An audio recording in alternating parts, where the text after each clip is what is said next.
Assalamu Walaikum. Hello friends, how are you? Welcome back to my another video.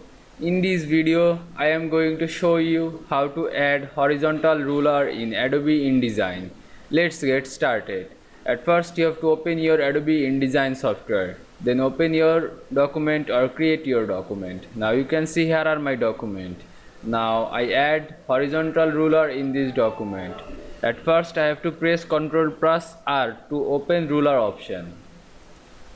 Now you can see here are ruler option. Now I add horizontal ruler. Now I drag upper ruler on this document. Now I drag another upper ruler. Now you can see I add horizontal ruler in Adobe InDesign very easily. I hope you enjoyed my video. Please like, comment, share and subscribe my channel. Thanks for watching.